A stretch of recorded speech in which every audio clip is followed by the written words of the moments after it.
make sure you've got everything manageable first.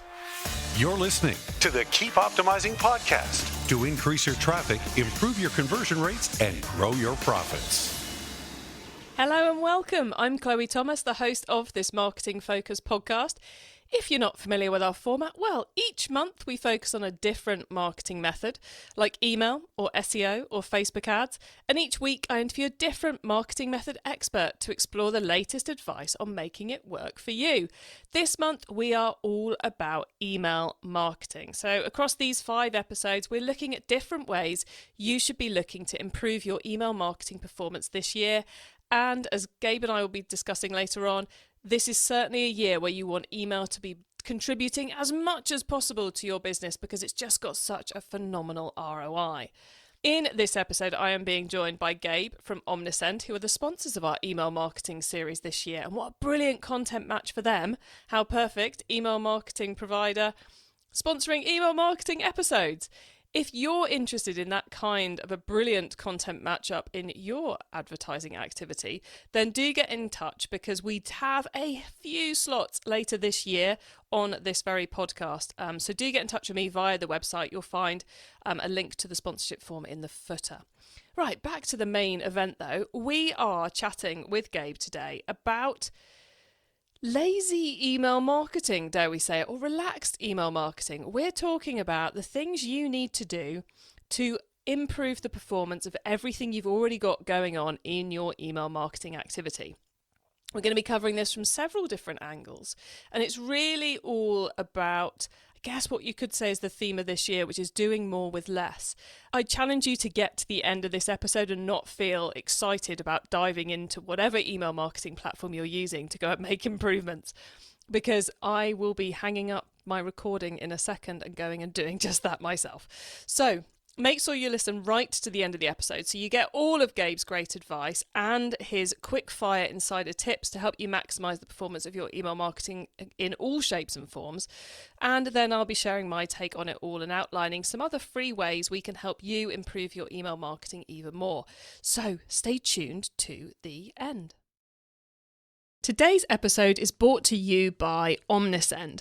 Omnisend is an email and SMS marketing platform built for online merchants like you who want to increase their sales, not their workloads.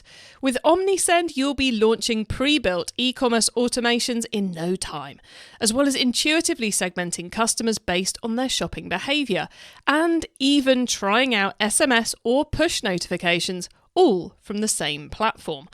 More than 80,000 e-commerce brands use Omnisend to drive sales and build better customer relationships, converting their customers with quick-to-create, highly relevant emails and texts. The best part? You can get 30% off Omnisend for your first 3 months right now, but only when you visit keepopt.com/Omnisend, with Omnisend spelt OMNISEND. Go to keepopt.com/Omnisend now to save. It's finally live, Chloe's e-commerce club. Yes, my new free online club where the whole Keep Optimizing audience and our experts can come together.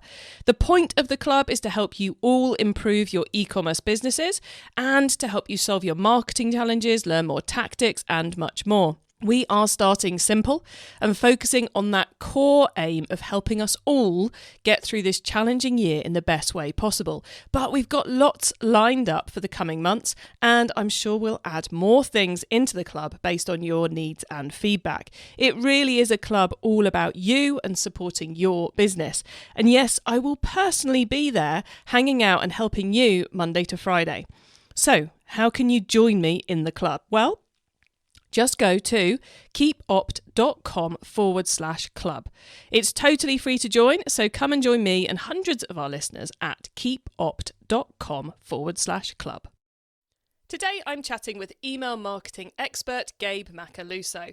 Gabe is the Director of Customer Success at Omnisend, and prior to that he was on the Bronto team at NetSuite, so Gabe's got some serious e-commerce email pedigree. Hello Gabe. Hello, Chloe. How are you today? I'm good, and it is so lovely to have you back on the show because you always bring the goods. and you were last here in 2021. So nothing's happened in the last 2 years. So how did you get on? Good question. We've adopted additional animals into our family. And you're probably like, what does this have to do with email marketing? But I think what's interesting about it is we have backyard chickens, and we also adopted a cat in addition to our dogs. And what it always amazes me is how many niche e-commerce brands there still are that are undiscovered. So, you need a chicken swing? There's a company that makes that. You need an improved cat litter box? There's something there. All those types of things. So you've been exploring the outer reaches of the e-commerce brands. Yes. And one of my favorite customers that we have here at Omnisend is dedicated to the care of guinea pigs. And they do phenomenal email marketing. And I brought it up to a friend of mine. I was like, this is so funny. You'll love this. And he was like, he knew the YouTube channel, and he's like, oh, we have guinea pigs. They're the best. That is the source of truth for all things guinea pig related care. I laugh because it just shows that entrepreneurial spirit that I think has come out of COVID and the days of 2020 and since we last chatted, and still continues on today. Yeah, it's that story, connection, empathy piece that everyone talks about as well, and the quality of the content, and how you can't just send endless emails with pictures of products out anymore in e-commerce and succeed. You've got to add that little bit more to it, which is my kind of slightly DJ segue-esque way of bringing us into our topic. Because rather than talking about telling people to create loads of new stuff today, we're going to talk about how they can improve the stuff they've already got. So, Gabe, why did you want to bring this on the show this year? When I was kind of reviewing the ideas that I wanted to chat with you about today, and I was thinking about what does 2023 look like? I think we're all ready to kind of take a breath, and we know that there's hard work to do. But as I mentioned in sort of our pre-chat, we'll give people a peek behind the curtain of what happens. My goal for 2023 is to do more with less and kind of have I'm going to use the term lazy 2023, where it's you've already put in the work for stuff. So now let's just pull what we have off the shelf and implement it in a smart way where we're not having to do a lot of heavy lifting, but we're going to see a dramatic increase in performance, whether that's through revenue, through increased orders, or just increased customer satisfaction.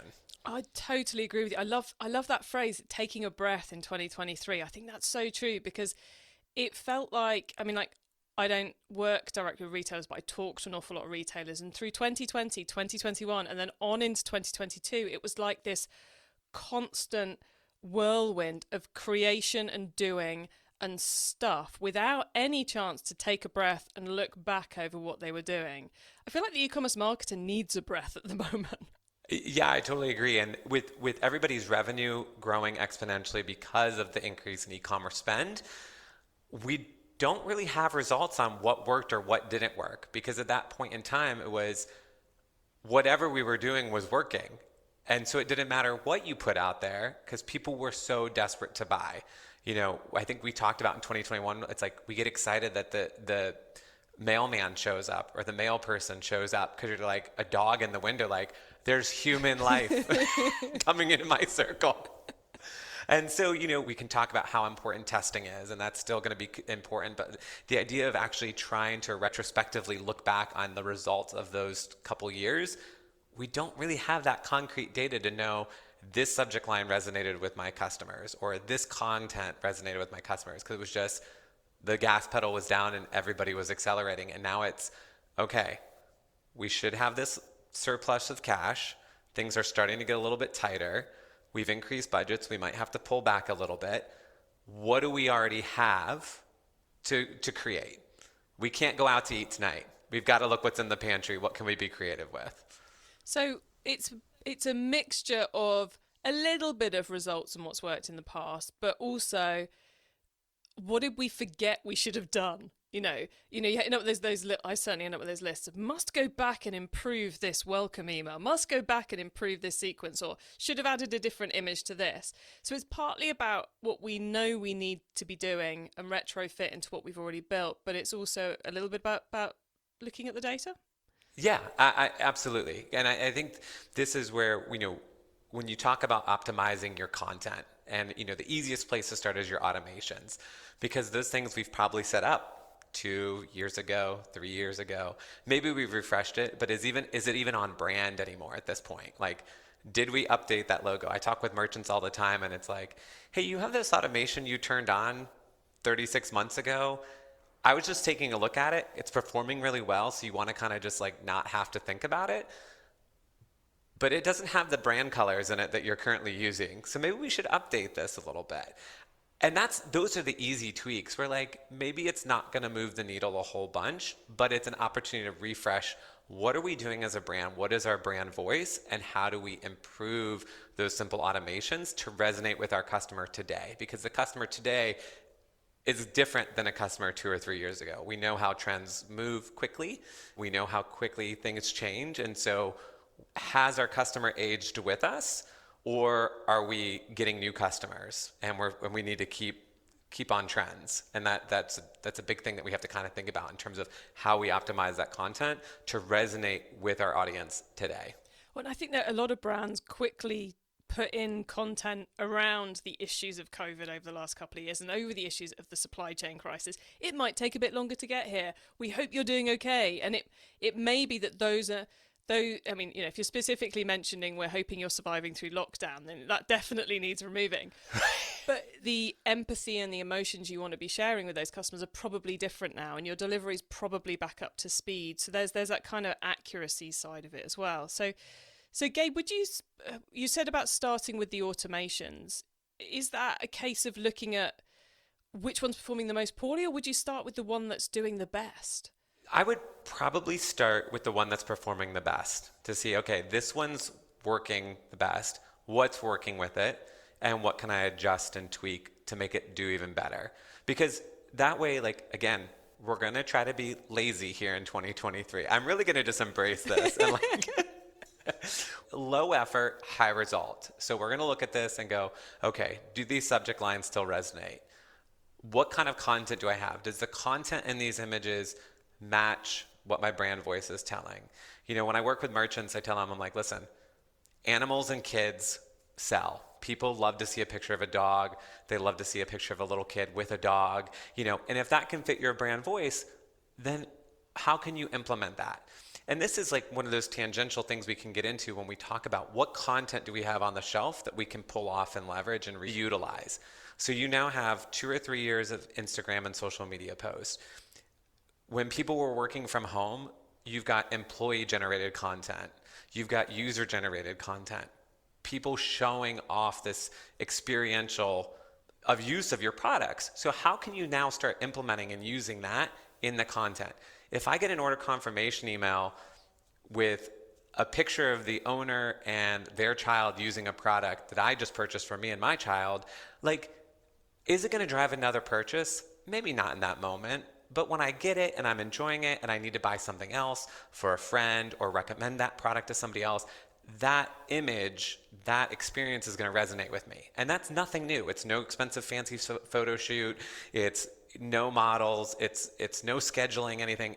You've already got the content created. Grab it and repurpose it. Love it. I love that you're saying to basically, essentially, we're going to start off with the campaigns that are working really well despite our lack of updating, isn't it? It's like, yes, this is doing so well already, but we've missed the ball. So if we can just up it a little bit, then we'll suddenly make a big impact. And as you were talking through all those ideas, and you're talking about lazy marketing, I'm going to be slightly pluggy here because I am an Omnisend user, and in the last 6 months or so, you've rolled out these brilliant saved layouts feature in the builder, which Gabe's nodding, so it was roughly in the last 6 months. I vaguely got the timing right now. Yes.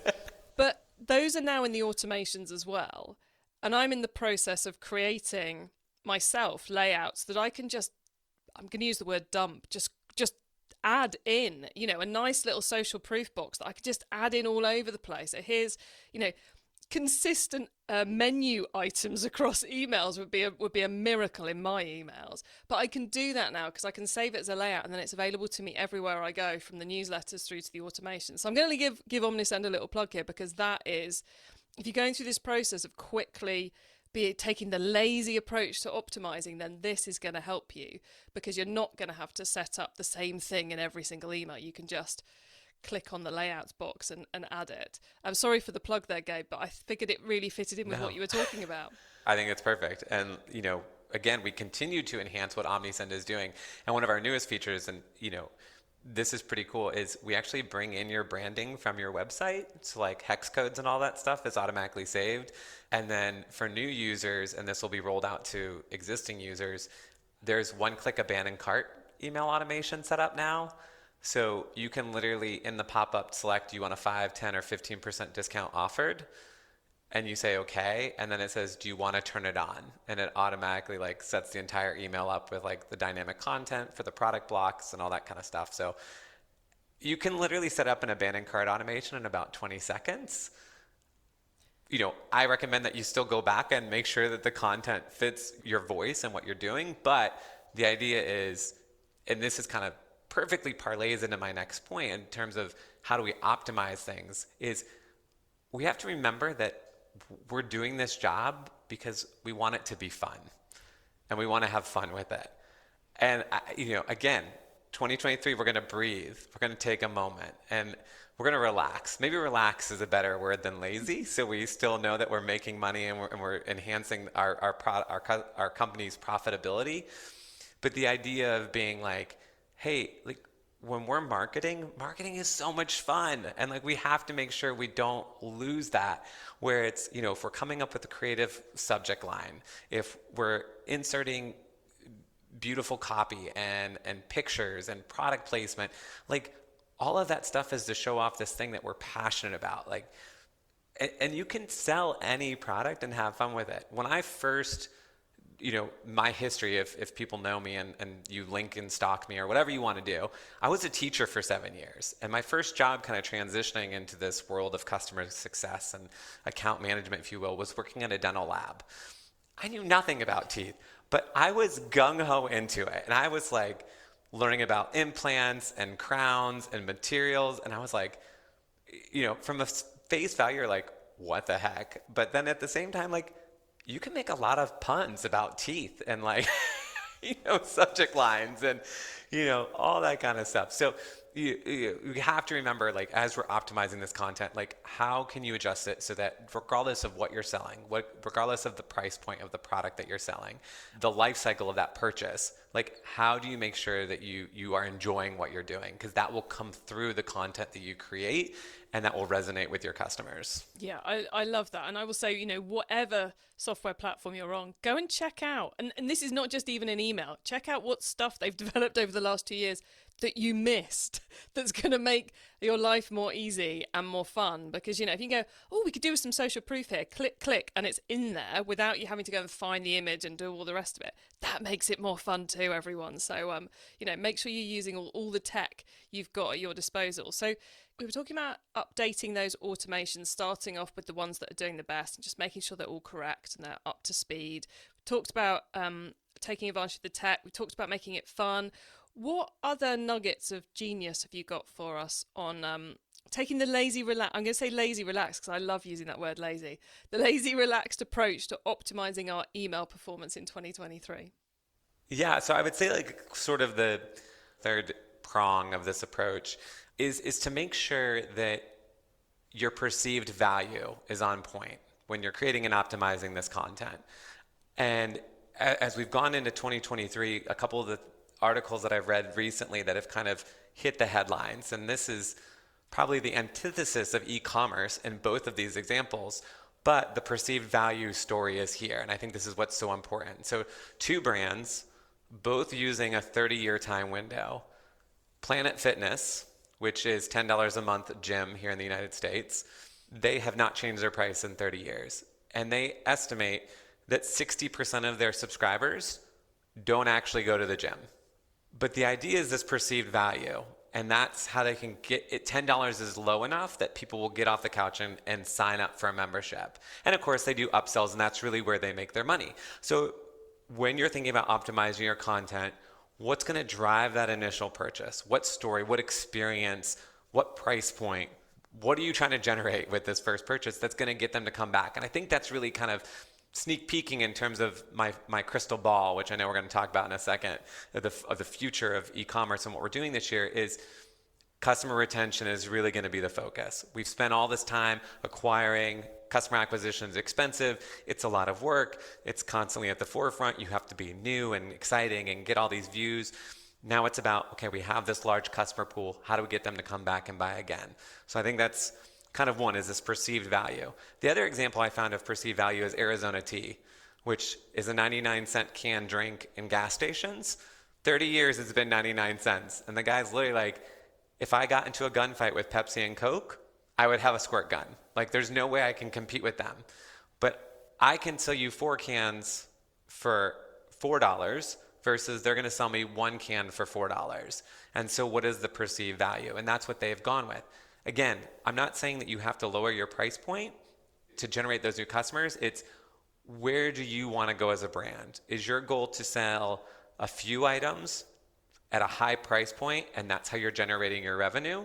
Or is it for the masses, low price point, but it's all about volume base? And that's where you have to find that sweet spot of terms of, if you're a CPG company, if you're a lifestyle brand, where is that price point? Who fits your brand?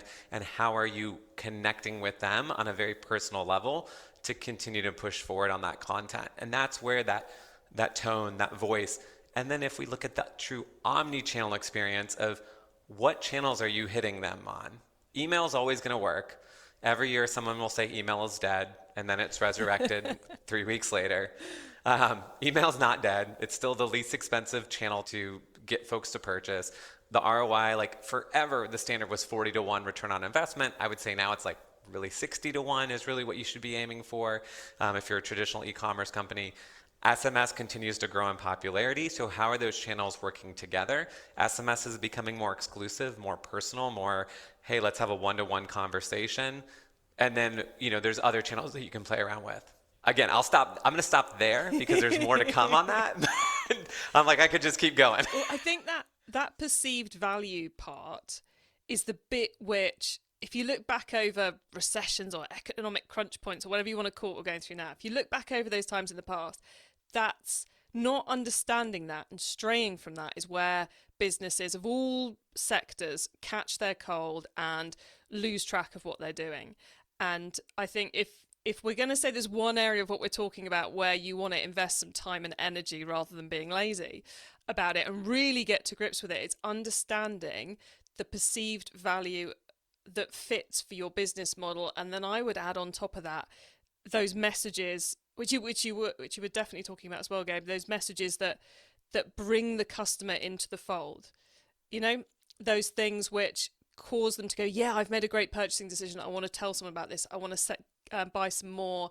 Yeah, I'm coming over the line. I'm going to put my credit card in and I am paying. So I think the content piece is the area to not be lazy, which is exactly why you've got to take the lazy approach and go back through everything else and make sure the content is tip top everywhere.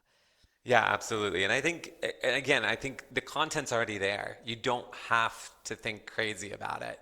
And I think you also need to be mindful of what content you're actually focusing on. So order confirmation emails, super high open rates, super high click rates. You've already convinced that person to purchase, and now they want to know, when is it coming? But you can be smart about the content in those things. So are you doing, recommended products of people who bought this also buy that? Are you giving people an opportunity to share it directly on social media? What tags are you asking them to use? All of those little things, like, that's not hard stuff to do. Most of the email providers out there are going to have dynamic blocks for you. They're going to pre-populate those for you. They're going to already know that stuff. And then a social media tag is a tag, very, very simple. I will tell you, be careful with social media in terms of make sure whatever social media channels you're pushing are actually maintained. There is nothing worse than kind of finding a smaller e-commerce brand and you go to their Facebook page and you realize that the last post is from 3 years ago and all the comments are just people asking for customer service help. Like, if you're only focusing on Instagram and TikTok, then you don't have to have the Facebook logo on your emails. Like, just kill it. Like, I would rather you have 1 or 2 logos and that's it. Totally agree. And I bet there's a lot of people listening to this going, is our TikTok link, maybe TikTok's our biggest challenge, is that even on our email sequences anymore. When did we start it? Because it shifted so much, and it's one of these reasons why going back through everything and checking it's all correct can have such an exponential impact across the whole business. So yeah, love that social media tip. So Gabe, we've talked through an awful lot of ways to optimize the content in our emails. We've talked about UGC, we've talked about being more helpful, we talked about getting the perceived value right, we've talked about all these different things. Is there one last piece of advice you've got for anyone who's looking to be a lazy email marketer in 2023? I'd be remiss if I did not mention ChatGPT and the artificial intelligence. I think when we talk about last year, the last 2 years of like, okay, what lever as e-commerce marketers are we going to be able to pull that will fundamentally change what we're doing and how we drive revenue? You know, we were talking before, I've been in e-commerce a decade now. And like when I started, it was like, we have abandoned cart solutions, and now we have abandoned browse, and now we have a pop-up. But like, I still cringe sometimes when I hear the word pop-up, because I come from the days of the internet when like you had a pop-up blocker because pop-ups meant viruses, like not email capture, and how quickly we've changed that term to mean a positive thing in terms of customer acquisition. So, you know, all that to be said, like, when we look at the artificial intelligence, how do we implement it strategically and remind ourselves, like, we can only wear so many hats? So if you read through like the e-commerce influencers out there, they'll talk about two-way SMS and live chat and making sure you're available on WhatsApp and Facebook Messenger. If you're a multi-million-dollar conglomerate, yes, you need to have a way that people can get a hold of you and that get a hold of you now.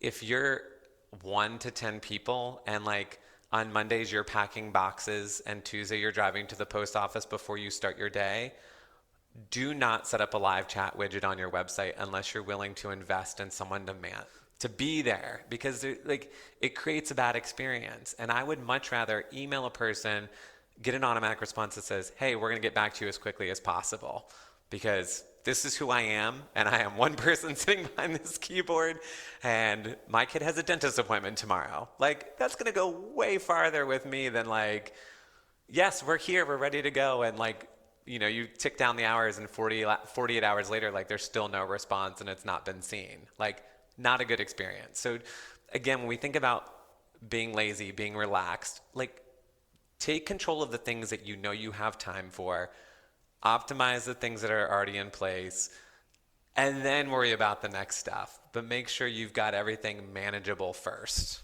Oh, I love that. Love that advice. Yeah, it's all about setting the expectation. An honest email about the fact I'm packing boxes on Monday, so I probably won't get back to you till Tuesday. That's the customer goes, okay, I get it. I'm cool with that. So true. Well, look, Gabe, it's been great picking your brains about all of this. Listeners, now make sure you stay tuned right to the end so you don't miss out on Gabe's insider tips on email marketing and my suggestions for more free resources to help you improve things even further in your business, which will include the crystal ball piece that Gabe alluded to earlier. Today's episode is brought to you by Omnisend. Omnisend is an email and SMS marketing platform built for online merchants like you who want to increase their sales, not their workloads. With Omnisend, you'll be launching pre-built e-commerce automations in no time, as well as intuitively segmenting customers based on their shopping behaviour, and even trying out SMS or push notifications, all from the same platform. More than 80,000 e-commerce brands use Omnisend to drive sales and build better customer relationships, converting their customers with quick-to-create, highly relevant emails and texts. The best part? You can get 30% off Omnisend for your first 3 months right now, but only when you visit keepopt.com/Omnisend, with Omnisend spelt OMNISEND. Go to keepopt.com/Omnisend now to save. It's finally live, Chloe's e-commerce club. Yes, my new free online club where the whole Keep Optimising audience and our experts can come together. The point of the club is to help you all improve your e-commerce businesses and to help you solve your marketing challenges, learn more tactics and much more. We are starting simple and focusing on that core aim of helping us all get through this challenging year in the best way possible. But we've got lots lined up for the coming months, and I'm sure we'll add more things into the club based on your needs and feedback. It really is a club all about you and supporting your business. And yes, I will personally be there hanging out and helping you Monday to Friday. So, how can you join me in the club? Well, just go to keepopt.com/club. It's totally free to join, so come and join me and hundreds of our listeners at keepopt.com/club. Okay, Gabe, so far we've gone deep into optimizing the content in your email and being a lazy email marketer. Now you get to wow us with your insider knowledge about the whole of email marketing. So for the following questions, your answer can be anything to do with email marketing, which can include being lazy or not being lazy. So Gabe, are you ready for these? Yes. Okay, let's start with newbie advice. If we've inspired someone to take their first step, what do they need to know to give themselves the best chance of success? Don't overthink it. Have fun with it. And in the glorious words of Nike, just do it. And if we think about how simple that advice is, that's what resonates with people and their consumers. So keep it simple. Don't overthink it.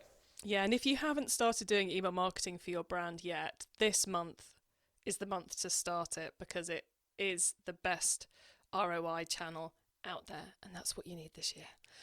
Once you've started, of course, you've got to keep optimizing. So what's your favorite way to improve performance? So my favorite way is some campaigns. And these are your sort of batch and blast, spray and pray. Obviously, we can get into segmentation, which is a whole nother podcast series you can get into.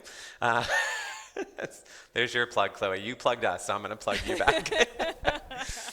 So my favorite way to improve performance is to enhance what you already have. And then two, going back to the first part, like remember to have fun with it. Like there's a holiday every month, so you can get at least one newsletter out every month. Two, you can make up holidays if they don't exist. I worked with a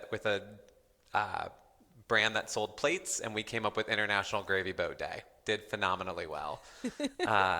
And number three, oops emails actually work really good too. So I've worked with several customers that have scheduled oops campaigns because when people see a subject line that says oops, we messed up, people like to stare at the car crash. So they want to see what you messed up, and if it's a good enough deal, people will click and convert. So again, three little simple things that will definitely drive improved performance.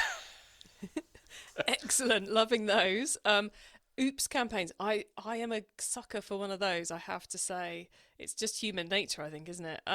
If someone listening wants to learn more, is there one cheap or free resource you would recommend? Yeah, so self-plug and self-promotion here. We have academy.omnisend.com. And our mission at Omnisend is really to provide value for our customers. We really try to partner with the folks that work with us and even those who don't work with us, because if you Google email service providers out there, there's a lot of them, and there's a lot of really good ones, including us. But academy.omnisend.com, we talk a lot about starting with email marketing 101 all the way through advanced concepts. So a number of free resources out there for everyone to check out, and they're in short little clips, because if you're like me, you have a very short attention span. So these are very easy, digestible snippets, if you will. Excellent. And so many things in email when you're down in the weeds are like, I just need the quick answer. I don't need a 2-hour video. I need the quick solution. So loving that. That was academy.omnisend.com, everyone. And finally, it's that crystal ball you mentioned earlier, Gabe. So I'm really intrigued to hear what your answer is to this one. What is coming up in the next 6 to 12 months that we should be getting ready for? Yes. Okay. So I'm going to answer this in two parts. One, I'm gonna kind of talk about what the economy looks like in 2023. What I think we'll see is we will see provider consolidation. I think that's inevitable this year. I think the runway of investor funds, private equity funds, however you're fundraising outside of your customers, I think some of those runways will end. And so I think we will start seeing some provider consolidation. So definitely advise everyone to kind of reevaluate who you're working with, who are their customers, are they profitable, are they continuing to grow, at Omnisend, we can brag that we're 100% organically funded. We always say our customers are our investors, so we're always going to try to do what's best for you all. And that's it sounds cheesy, but I really do believe that. And Omnisend's not the first bootstrap company I worked for. When I worked at Bronto, we were bootstrapped until we were acquired by NetSuite. So that definitely has a large piece of my heart in it in terms of what I think really makes a company do well. Because we have to. We have to constantly pivot and be mindful of those things. So that's number one. Number two, I think, we talked a little bit about it earlier with the Chat GPT and like the artificial intelligence and the conversation bots. It's already starting to trickle out into some of the products, and I know Microsoft is releasing their first search engine, and I think that'll be interesting to see, like, how does that impact SEO? So not necessarily email marketing, but it all connects. So I think that will be very interesting and exciting to watch, as well as there's some other kind of technologies coming out there, whether it's membership programs. We saw Recharge is now doing some more things as well. So two main things I would say is provider consolidation and artificial intelligence. Yeah, I think it's going to be fascinating seeing where we all get to by the end of the year. And I think what I find most fascinating about the AI space at the moment is for the last 2 or 3 years, we've had AI this, AI that, and it's all really exciting, but none of it's particularly of practical, useful use. Whereas now it seems like we're getting some actual AI tools coming through and AI being added into tools that are actually practically useful for the e-commerce brand. It's not like big headline grabbing clickbaity stuff. It's stuff that actually helps. The example I heard this morning when they were talking about Microsoft search engine was not only is it, hey, is this couch great for my home? It's, will this specific couch fit in this specific car if I need to go pick it up? Ooh. And with pretty good accuracy, they were like, yes, this is how you fit it in. So how do you go to the next level if that's starting to infiltrate product search on your website? And that is a big old crystal ball bit. So yes. I think we'll just leave everyone hanging on that little question. Gabe, it has been marvellous catching up with you. You've given us all a lot of food for thought and a surprisingly large number of things to do, considering we're talking about being lazy and taking a breath. But that can only be a good thing. So before we say goodbye to you, could you please let the listeners know where they can get in touch with you and Omnisend? Sure. You can check out omnisend.com, where you can find out all of the information about a true omnichannel marketing platform.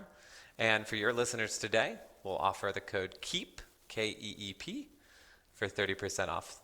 Awesome. Thank you very much, Gabe. And thanks so much for coming on the podcast. It's been awesome, as it always is, to catch up with you. And I know we've shared an awful lot for the audience to think about and to do. So thank you so much for being here. Thank you, Chloe. I appreciate it.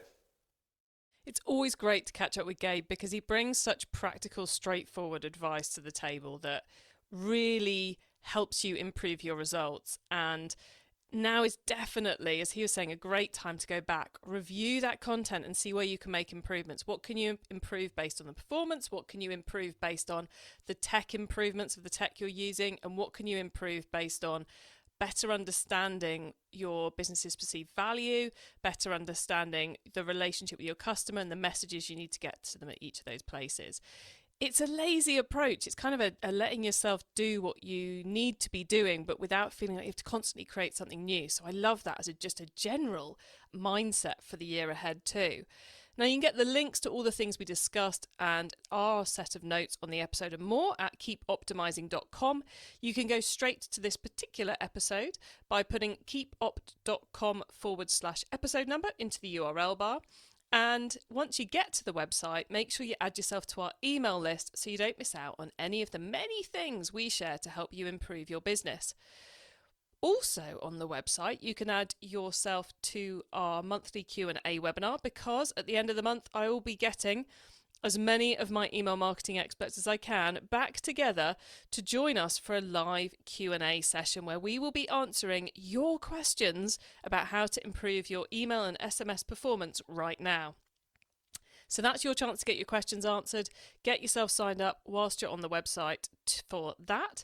And thank you so much for tuning in to this episode of the Keep Optimising podcast. If you've enjoyed it, And why wouldn't you, quite frankly? If you've enjoyed it, then do go and check out all our email marketing episodes. Either scroll up your feed and you'll find them all, or go to keepopt.com/email, where you will find on the website a list of all of our email marketing episodes and our past live Q&A sessions, including the last time we caught up with Gabe.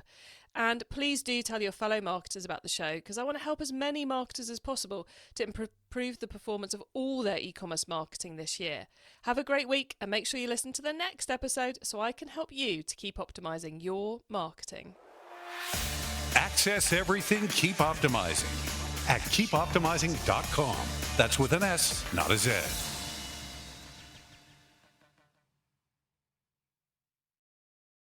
Hello, Chloe here. I just wanted to tell you something super exciting before we get into this episode. Chloe's e-commerce club is finally live. Yes, my new free online club where the whole Keep Optimizing audience can come together to improve your e-commerce marketing is live.